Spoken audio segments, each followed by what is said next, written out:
like popped up for me like real quick. So Okay. I think we're good now. Alrighty.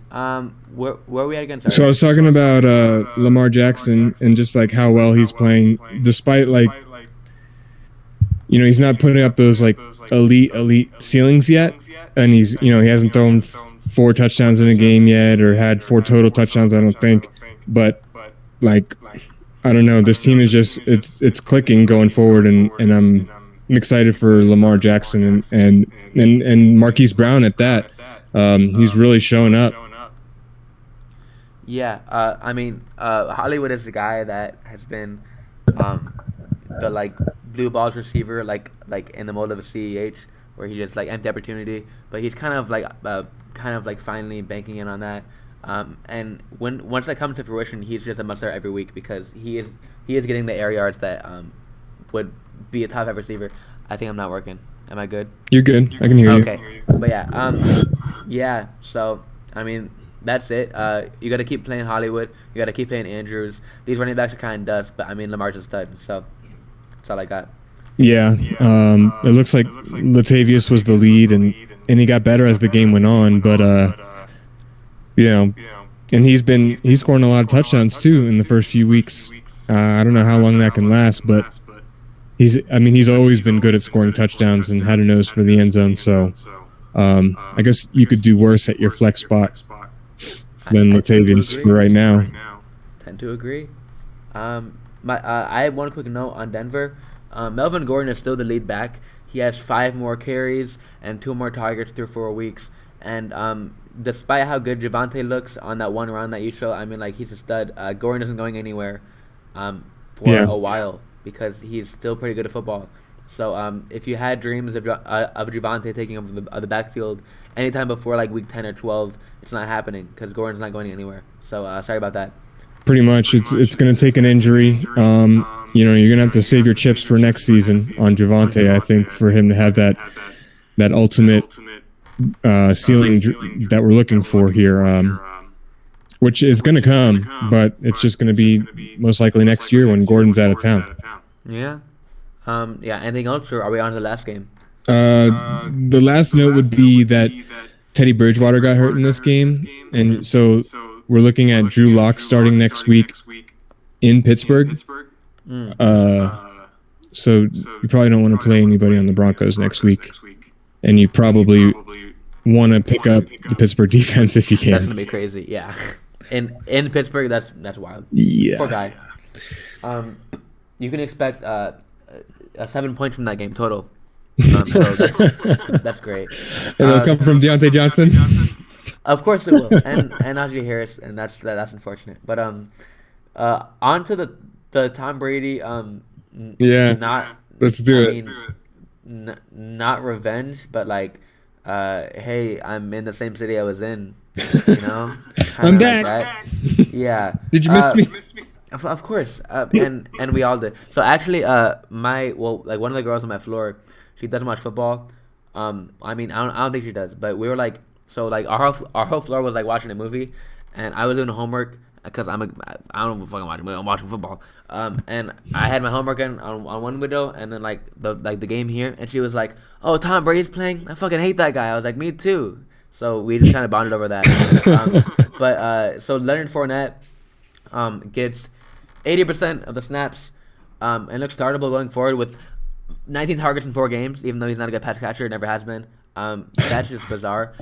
AB, Evans, and Godwin have always been the same player. Like statistically, on the Bucks, they're the same player within like 2 points per game. So I don't know why AB was drafted in the 7th round and Godwin in the 5th, and it didn't make sense to me. But they're all playable. Gronk's probably playable like once he gets back, but he's not back right now. Poor guy, broke his ribs. Both Pats tight ends are startable, and I have a lot of notes, so I'll let you say something. Yeah, I mean, now I want you to keep going because I want to get in. I'm waiting for you to get to a particular player. Okay. Well, I think I know who you're talking about, so I'm gonna skip that one. Mac Jones, his passing volume makes him very streamable. He's right now 4th in passing attempts on the year, so play him. And then Damian Harris is very dependent upon matchup because as you can tell, when the game is not going well for the Pats, he doesn't play well. That's a bizarre concept to me. So yeah, think about that when you're playing him. Yeah. So Damian Harris, yeah, it was rough for the last 2 weeks. He did nothing against New Orleans, and then we were expecting this against Tampa Bay. Nobody runs on Tampa Bay. You got to attack them through the air, so he probably wasn't going to get the volume, and that's what we got. Yeah. But all will be forgiven next week when they play the Houston Texans. So don't worry, Damian.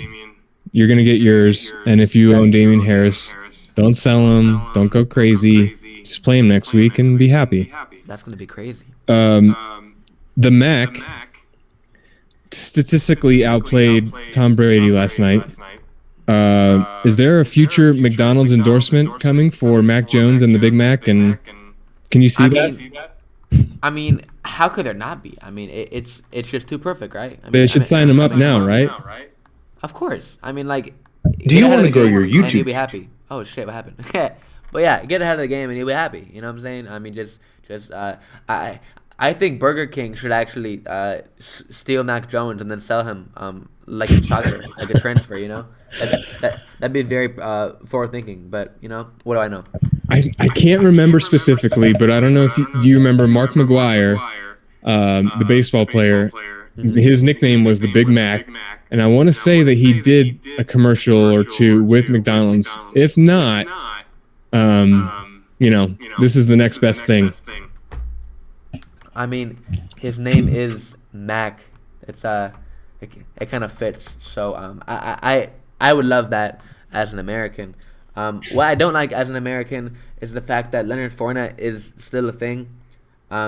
He's a legit RB2 now because he's getting 5 targets per game on a great offense and 80% of snaps. That is that is a very rare share to see in a backfield, regardless of backfield, especially if you're in the backfield with Tom Brady. So play Leonard Fournette, and if you have it on your team, I really hope you fall in the shower tonight because that was a bad pick, but it's working out. Yeah, I just can't get on board with the Leonard Fournette stuff. He's so bad. He's just like. And then I think Ronald Jones got the touchdown, though. Yeah, and of course he did it because why would it be easy for us? You know, like Right. Of course. Yeah, you just avoid this backfield, and if they have their great game, then let them have their great game. I'm not interested in all those games that are going to be in between them. Let them have their moment. You know. Yeah. Sometimes, see now once again, sometimes in life, you're gonna see someone winning. Someone excelling that you don't necessarily want to, and you can act 2 ways. You can do what I do and get angry at them and write on the internet angry comments, or you can do what the responsible thing is and just say, hey, I can get better, okay? And right now, I'm getting better by admitting that Leonard Fournette is startable, even though he's not good at football. So, yeah, there we go. And that should wrap up our notes, but we can now talk about the Monday Night Football game that ended. Do you care to know the score? Oh fuck! I'm gonna get so shitty on. Okay, yeah. No, all right. Just give me the one name that you were worried about the most. Oh fuck! Who was worrying you the most? I could tell a bunch of stories about this going wrong in my life. So back in the day, I wouldn't check ESPN. I would check NFL.com and individually look at all my players to add up the score in my head so I could get a picture of it before it came out. But the name I'm looking for is Keenan Allen. Okay, hold on. Just like off the dome, like how do you do? From what I saw, he was getting targeted early, but he didn't have any big plays yet. So let's get into the players. Hold on. Do it slowly, please, because this is big news for the brand out here. Okay. Keenan Allen. The Chargers won 28-14. Okay. Keenan Allen had 11 targets. Okay. He had 7 receptions. Okay. For 36 yards and no touchdowns. Fuck yes. I'm 3-1 in the league where I fucking fumbled so hard that God bless America, God bless the USA, and I sincerely hope that I am raised in a society where I feel this joy more often than not, because that was pure euphoria. Anyways, um, what about Jared Cook? What happened there? So let's see if I can get this score up. Chargers. Jared Cook got the touchdown. He had 6 receptions on 7 targets and 70 yards. He led the team. I might have went 4-0 this week, actually, if that's the case. What about Darren Waller? Darren Waller had 4 receptions for 50 yards. Fucking asshole. And a touchdown. Okay, it could have been worse. If I would have... Okay, never mind. It's cool, though. Keenan Allen was all that mattered. Okay, here. Now I'm gonna... Okay, I'll look up the box score here, and we can like react to it live then, because this is my first time seeing it. Okay, let's see here. Eckler was the stud on the day, 117 yards, with touchdown rushing, and then another 28 through the air. Dude, he's so with good. Another touchdown. He's so good, man. Okay, Beast. Yeah, 1 second. Okay, so yeah, there we go. Eckler proves why he's in the conversation with Najee Harris and Aaron Jones, because he's going to keep doing this over and over and over. Keenan Allen remains one of the highest rated options in the NFL, because in a game where he had 30 yards, he eclipses double-digit points in fantasy, so like he's still a stud. I mean, Darren Waller, 7 targets on a bad day, he still scores. He's a beast. Josh Jacobs proves what he does in a bad game script, which is nothing. Justin Herbert throwing a lot to good players works out well. That's my analysis. What do you got? Anything? Pretty much. I mean, this Chargers offense is looking pretty unstoppable right now. What is their point totals? I mean, it looks like they're at minimum 28 points a game. Is that what they're hitting now? Yeah. It's very Chiefs-esque. Exactly, and that's what all of these teams. It looks like Denver's the odd man out when it comes to the AFC West. It's like the Chargers are trying to build an immense offense. The Raiders are also, in their own way, trying to build an immense offense around an elite player like Darren Waller, and then some crazy wide receiver, just kind of dynamic around him. Yeah. And then you obviously have the Chiefs, but then the Denver's going the opposite way, trying to build some extremely stout defense. Yeah. But I think that the future of the NFL is putting up as many points as you can and just winning on that. Yeah. A quick thing. Mike Williams has 1 catch for 11 yards this game on 4 targets. I was very happy for him last week, but I mean that's unfortunate. That was tough. Tough. I got to see the first half of this game before we got on here, and it looked like Casey Hayward was kind of moving back and forth on both him, Mike Williams, and Keenan Allen. Yeah. So I don't think that they were particularly shadowing him. But that said, 1, 2, 3, 4, 5, 6, 7, 8, 9 different players caught a pass tonight. Wow. Excuse me. 9 different guys got a target. 1 guy didn't catch his target. But still, they're spreading the ball around. They're 1, 2, 3. Excluding Herbert, 4 different guys got carries tonight. So I think this is just kind of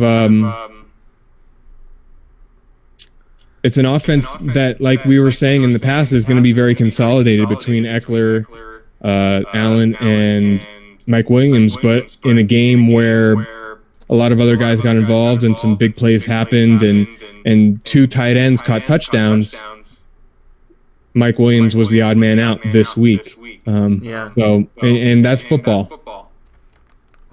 That is football. Yeah. I'm really happy that I won. Me too. Next week, I'm looking at it. So this is where I went RB0. I have Damian Williams, Damian Harris, Michael Carter, and James Conner. So I got to pick 2 of them. So that's going to be a cool choice to make. Oof. Yeah. Name them. Sorry, name them one more time. So Damian Williams, James Conner. Damian Harris, and Michael Carter. Well, you're definitely playing Damian Harris against Houston. And I'm thinking Harris and Williams because I mean if Monty's out, I mean that's kind of an auto play. But Yeah, that's a de facto for sure. I mean Connor has 4 touchdowns in 2 games, so it's like, and I'm pretty sure Carter gets Atlanta, which is a cupcake matchup. So. And your 3 wide receivers are like CeeDee Lamb and Devontae and Ridley. Yep, exactly. And Pitts and Prescott. It's a really good team. That's a really good team. 14-team league too. So shout out. Oof. Yeah. That's solid. That's cool. AF. Yeah. Do you wanna do risers and fallers? I mean, I don't have any ready, but we can like just make it up, I guess. Yeah, I don't have any ready, but like, off the dome,